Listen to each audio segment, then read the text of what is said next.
ભુજ નગરપાલિકા દ્વારા એકાત્મક માનવવાદ અને અંત્યોદયના પ્રેરણા પ્રખર રાષ્ટ્રવાદી પંડિત દીનદયાળ ઉપાધ્યાયજીની જન્મજયંતિ નિમિત્તે ભુજના જૂના ભાજપ કાર્યાલય ખાતે આવેલી તેમની પ્રતિમાને હારારોપણ મહાનુભાવોના હસ્તે કરવામાં આવ્યું હતું, જેમાં ભુજના ધારાસભ્ય કેશુભાઈ પટેલ, વલમજી હુંબલ, નગર અધ્યક્ષા રશ્મિબેન સોલંકી, મહામંત્રી નરેન્દ્ર પ્રજાપતિ, દિલીપ શાહ,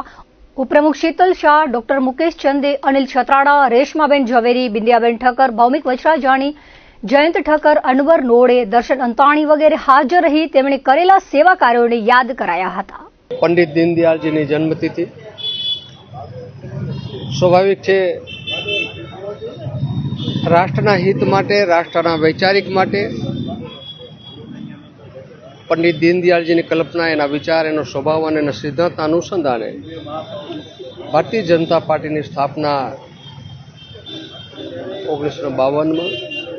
પછી 80માં ભારતીય જનતા પાર્ટીની આ વિચાર માટે પંડિત દીનદયાળજીની એક સોચ હતી, કોઈપણ રાષ્ટ્રના હિત માટે એક વૈચારિક,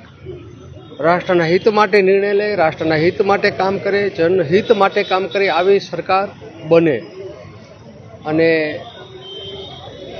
એની જે કલ્પના હતી કે છેવાડાના માણસ સુધી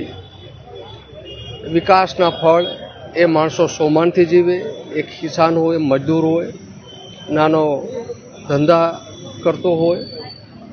અને એની કલ્પના હતી કે હર હાથ કો કામ, હર ખેત કો પાણી।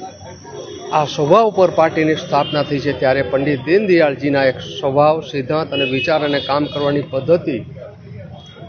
એ માનતા કે જે રીતે દેશ આઝાદ થયા પછી દેશની પરિસ્થિતિ, લોકોની પરિસ્થિતિ, વિકાસથી અનેક લોકો વંચિત હતા, વિસ્તાર પણ વંચિત હતા, ત્યારે એમ કહેતા સરકાર બધું કરે છે પણ માત્ર સરકારની એમાં શ્રેષ્ઠીઓ પણ જોડાય, આમ લોકો પણ જોડાય અને છેવાડાના જરૂરિયાતમંદ માણસોનો ઉપયોગી થાય તો એ જે ગેપ છે એ ગેપ ઝડપી લોકો આમ પ્રવાસ સાથે જોડાય। આજે જે રીતે 25 તારીખ પંડિત દીનદયાળજીની તિથિના પ્રસંગે ભારતીય જનતા પાર્ટીએ પ્રાથમિક સદસ્યતા અભિયાનનું પણ આજે એક મુહિમ છેડી છે અને આજે આખા ગુજરાત, આખા ભારતમાં એક વિધાનસભામાં સારામાં સારા પ્રમાણમાં લોકોનો સંપર્ક થાય, વધારેમાં વધારે લોકો આ વિચારથી જોડાય, આવો આજના દિવસે પંડિત દીનદયાળજીની તિથિ પ્રસંગે